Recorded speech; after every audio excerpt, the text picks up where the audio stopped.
ஆன்மீக நண்பர்கள் அனைவருக்கும் அன்பு கலந்த வணக்கங்கள்.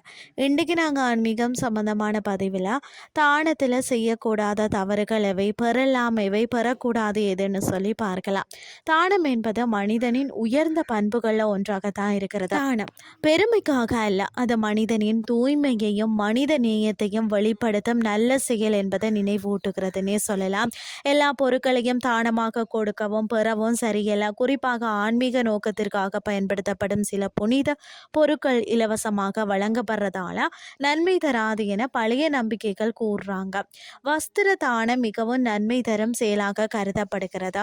அதாவது மேலும் புதிதாக வாங்கிய துணிகளை தானமாக வழங்குவது ஒருவரின் ஆயுளையும் ஆனந்தத்தையும் ஆரோக்கியத்தையும் அதிகரிக்கும் என்று நம்பப்படுகிறது.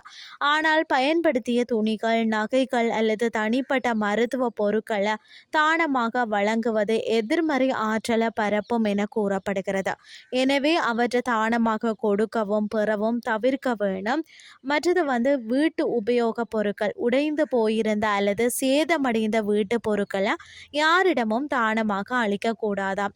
மேலும் உடைந்த பொம்மைகள், மின் சாதனங்கள், சாமி சிலைகள் மற்றது புனித படங்கள் தானமாக வழங்கப்பட்டால் அவை வீட்டுக்கும் உறவுகளுக்கும் துரதிர்ஷ்டத்தை ஏற்படுத்தும் என பழைய நம்பிக்கைகள் கூறுகிறது.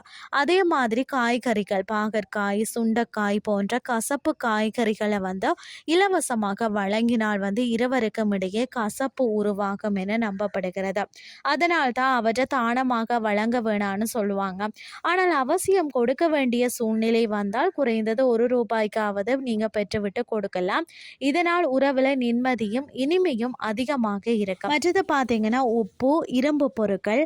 உப்பு மகாலட்சுமி வாசம் செய்யும் பவித்திரமான பொருள் என கருதப்படுகிறதா. அதனால் உப்பையும் இரும்பு பொருட்களையும் தானமாகவோ கடனாகவோ கொடுக்கவும் பெறவும் கூடாது என பழைய நம்பிக்கைகள் கூறுகிறது. சிறிய ஆணியாக இருந்தாலும் இரும்பு பொருட்களை கையில் வாங்குவது அல்லது கொடுப்பது துரதிர்ஷ்டத்தை வரவழைக்கும் என முன்னோர்கள் எச்சரித்தார்கள்.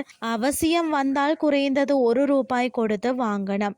கூர்மையான பொருட்கள், அரிவாள், கத்தி, கத்தரிக்கோல், காய்கறி வெட்டும் கருவிகள் இது போன்ற கூர்மையான இரும்பு பொருட்களை தானமாக கொடுக்கவும் பெறவும் கூடாது.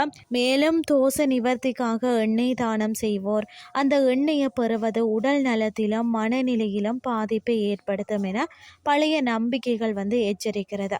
எனவே எண்ணெய் தானத்தை வாங்குவது முற்றிலும் தவிர்க்க வேணும். தானம் நல்ல செயல் என்றாலும் எந்த பொருட்களை கொடுக்கணும், எவற்றை தானமாக கொடுக்கக்கூடாது, எந்த பொருட்களை பெறக்கூடாது என்பதில் சரியான நெறிகளை பின்பற்றணும். இதனால் வாழ்க்கையில சமநிலையையும் உள அமைதியையும் காக்க முடியும். இன்றைய ஆன்மீகம் சார்ந்த பதிவு உங்களுக்கு பிரயோசனமாக அமைஞ்சிருக்கும்னு சொல்லி நானும் நம்புறேன். இதே மாதிரி மற்றும் ஒரு ஆன்மீகம் சார்ந்த பதிவோடு உங்களை சந்திக்கிறேன். நன்றி.